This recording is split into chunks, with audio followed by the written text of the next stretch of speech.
DIFCON 12, or 12 Difficult Conversations, is a series of facilitated conversations that were held with students and faculty facilitators in the residence halls, in sort of intimate discussion groups.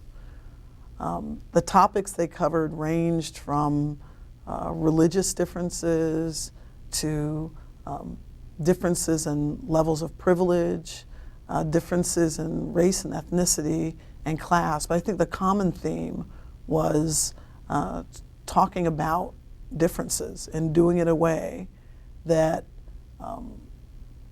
allows students to freely express their opinions, but also creates an inclusive environment in which everyone in the conversation's views are respected. The idea for 12 Difficult Conversations emerged from talks I had with students in their residence halls this fall, when a controversial art project really caused us to think about how UB as a community speaks across difference, how people speak to each other about potentially divisive topics in a way that preserves our sense of community, because all voices are respected in those discussions. The facilitators are faculty members who were suggested by the students, either because they had particular subject matter knowledge or they are particularly skillful at helping students to have difficult conversations that require them to lean into discomfort. This video captures the unscripted reactions of students and faculty members that participated in these conversations, and it does so immediately after the conversations were had. And I hope the video will inspire people to imagine what the UB community would look like if we were more skilled at having conversations across difference, and if we had a better ability to lean into discomfort. UB prides itself in developing students who will grow to lead the world in the 21st century. They will undoubtedly be leading and solving the world's problems with diverse teams. So it's imperative that we develop their knowledge and their skills to do this. These difficult conversations provide the building blocks for those later conversations and for that future. Well, I think there are a lot of issues around race, and there are a lot of issues around feelings of alienation among students, not just related to race, but related to a whole range of things. But I also don't think that there are places, safe places, where people can speak candidly and openly about these issues, and provocatively about these issues. There are so many different Lives Matter movements that have come about that I feel diminish the meaning of Black Lives Matter. Black Lives Matter doesn't mean all lives don't matter, or doesn't mean your life is less important than my life because I'm Black. It just means that we have a problem that we're trying to get control over, and we're asking for help. It did surprise me to see how some of the challenges that I faced on issues of race and racial inclusion and aligning with groups and the like, that a lot of those issues look much the same, look more the same to students today than I would have thought. The way that they're articulating their concerns, the kinds of conversations that they're having in classes, the challenges that they're having and being heard, seemed much more similar than different from my own college experience. I think that surprised me a bit. Professor Young discussed how nobody's free unless Black people are free, and how Black people go through a lot of things that eventually other people of other races will go through.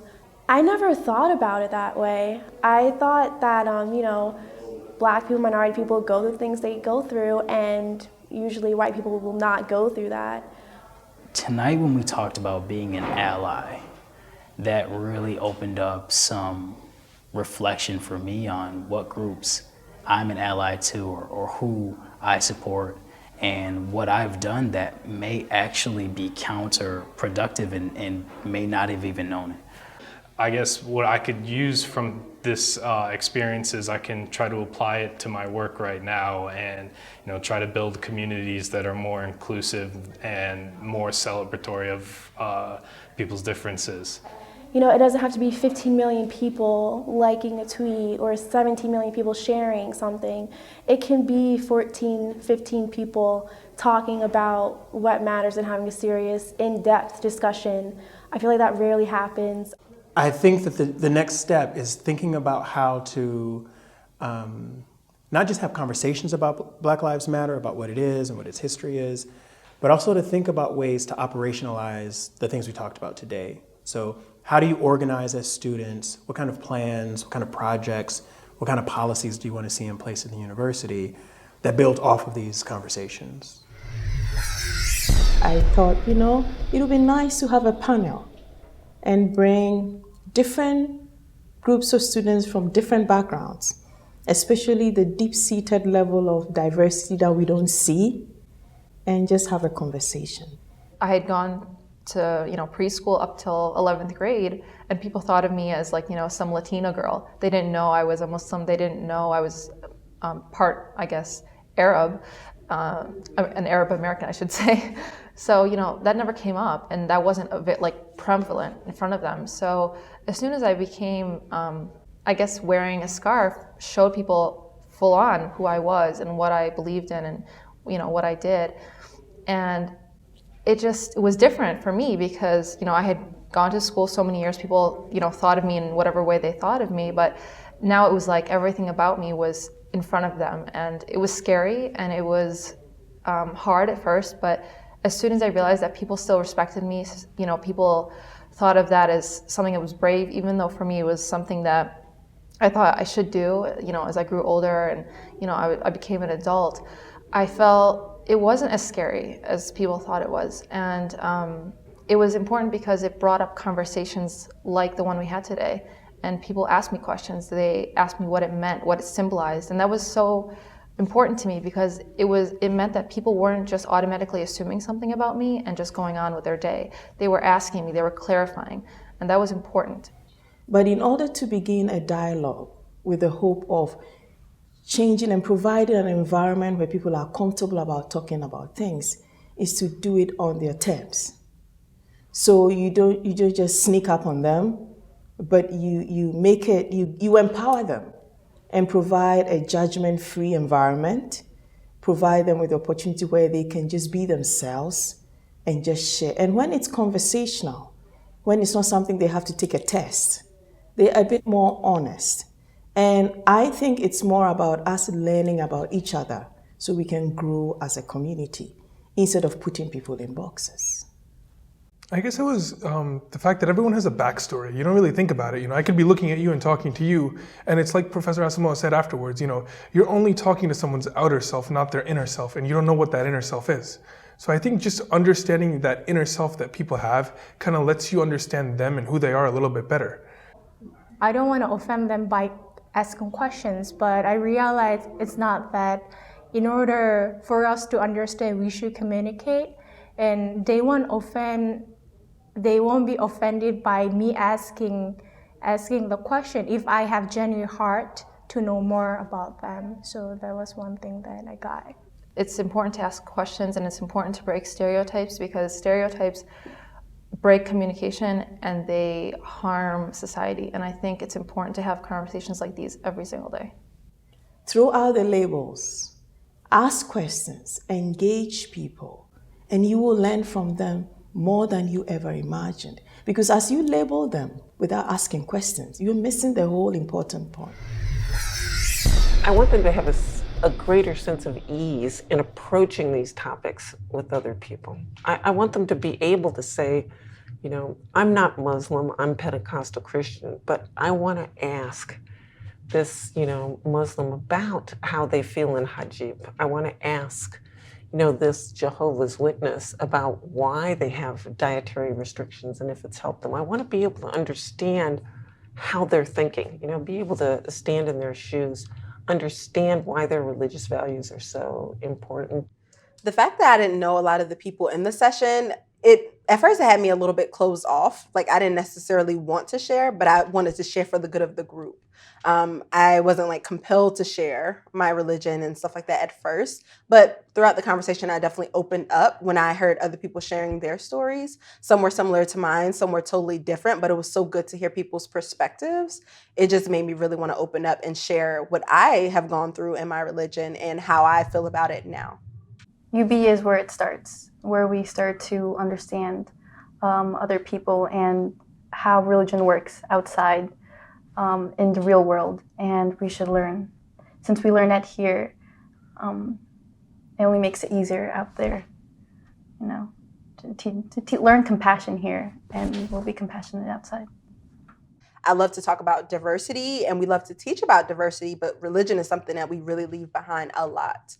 Well, what I really think is that I think DIFCON has to be done, 2, 3, 4 times a year. Each one of these sets of conversations will teach us a lot. For example, we just learned that people are not talking about religion at all on this campus, and that there are real differences in the way we thought, at least, people were handling their religious sort of affiliations once they came to Buffalo.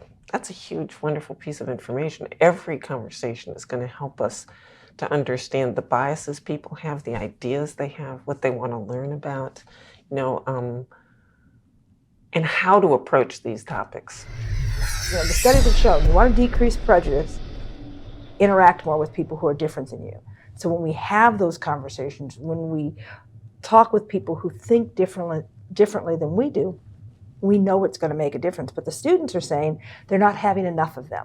Really taking that time and having those difficult conversations, even when you feel uncomfortable and don't know what to say, to simply acknowledge that that is somebody else's experience is a very powerful moment in that type of dialogue. There was a theme in their comments that struck me, which was how important being immersed in another's experience is to reshaping the way we think about stereotypes and prejudice. And I appreciated the fact that they were willing to share of themselves, that they were willing to put themselves out there and ask questions and say things that maybe they wouldn't feel comfortable saying in another setting, but they could in this setting. It's probably easy for me as a young Black woman to not see myself as privileged, but in a lot of ways, I grew up in the suburbs. I went to a private school. I guess there are a lot of things that I take for granted. If you think about it, you probably have some sort of privilege just by virtue of you being in college. I feel like I have to defend myself sometimes when I do say that I'm from the city, because a lot of people, they'll follow up with questions like, did you feel safe? And I have to say that of course I was, because otherwise they're going to make their own assumptions and they're going to assume what they already had, what they already believed about the city, and that they believe it's dangerous or not a good place. My white male friend was raised in a community of predominantly Black people, and so when I go to play basketball with him in what is again a predominantly Black community on that court, he speaks the language. He speaks in a way that I'm not used to interacting with, and I see what it's like to be surrounded by something in which I am the odd one out, in which I am isolated and it's not comfortable for me. And I find myself struggling to decide, how do I react? Do I try to, quote, speak the language? Do I try to fit in? Or will that be seen as appropriation or being something that I'm not? Or, so if I don't do that, is my speaking the way I'm used to, interacting the way I'm used to, only highlight the differences between the two communities that I'm trying to bridge? So the privilege that they identified, that they connected with, was just really powerful to hear them put those pieces into place. It was an amazing discussion. These students have something going on in the way they teach us and learn from us, and it's an amazing experience. I think the responsibilities that we have, having privilege, is that we have to continue these conversations, not just in a setting such as DIFCON. We have to go into classrooms and talk about it. We have to talk about it in everyday situations, because race does not stay in one little bubble. It affects every aspect of life. Entering into difficult conversation means that we have to be accepting of some of the discomfort that occurs along the way. And we have to be tolerant of conflict and tolerant of just the awkwardness. To have those conversations, we have to sort of increase our comfort with discomfort. And that the whole purpose of being here is to learn more. And I don't know how you can do that without leaning into some discomfort.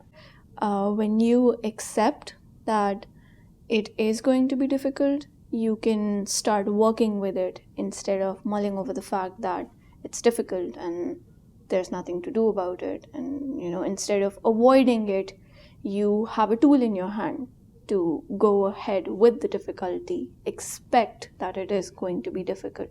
But when you're expecting it, you are finding out a way to deal with it instead of totally shutting it down. I really wanted to invite the students who were here today to talk about the kinds of experiences they have regarding inclusion or lack thereof or differences on campus, and really trying to find their voice and trying to figure out how to make sure that their voice is a part of the conversation and what gets in the way of that. Well, the risks of having a difficult conversation, first of all, you put yourself on the spot. You're vulnerable. You're open to all sorts of criticism. You're open to your ideas being shut down, not being heard. So having difficult conversation has its positive impact as well. When it's out there, it's out there. It can no longer be ignored. You can not expect anybody else to say, which is what I take from this conversation today, that they don't know. I just want the world to be a better place, and I think until we can have those difficult conversations, the world isn't going to be a better place. So I'm all about wanting to do things that create those opportunities in small and big ways. I felt like it was important to have a conversation at UB that gets students talking about their very different experiences of lacking privilege or being aware that they have it. I was of the opinion that, privilege doesn't really affect me. I'm a black male who lives in the inner city. But then I realized that privilege, each human being has privilege of their own. I'm able-bodied, I'm cisgendered, I'm male, I am relatively middle class, I'm able to afford to go to college. I live in the United States, I'm an American citizen, I speak English. There's so many ways I could go about it, but I never really thought that I had privilege until I came to these conversations. I think that it's important to think of everybody as an individual has their own experiences, and that's a lot of what I heard tonight is everybody has different experiences, and we need to take those all into consideration and look at the person as a whole. Privilege is something that is systemic. It is the result of attitudes and behaviors that have been exhibited over a long period of time that we walk into and have to wrestle with. It challenged privilege as multidimensional. I was really thinking it was going to be a popular take on white privilege, since it's like the catchword in the media, but it addressed privilege, male privilege, racial privilege, economic privilege, gender privilege, things like that. I didn't expect privilege to be such a voluminous concept, and I didn't expect it to be so multifaceted too. Privilege disables us when we take it as a personal affront. And we allow it to divide us. Acknowledging that privilege exists and there's something we can do about it as allies makes a huge difference in terms of how people are going to deal with people who are very different from them for the rest of their lives. We have an undergrad population of 30-some thousand students, and we have a lot of international students, and we have a lot of, multicultural, multi-gender, and so it's important as a piece of that student body to realize, what's going on around you. So I think this is a great and very extremely important conversation to be having here at UB. haven't met any of these people before, and I think even in an hour and a half, there's like a intrinsic bond in like what we just went through. You know, I feel like we're a new generation of students. I think this year, not only at UB, but nationally, we've seen students rise up and start talking about student activism, okay, and not being okay with things that happen. If we're going to be a community, it's important to have those tough conversations. And it's important to, in doing that, to earn each other's respect.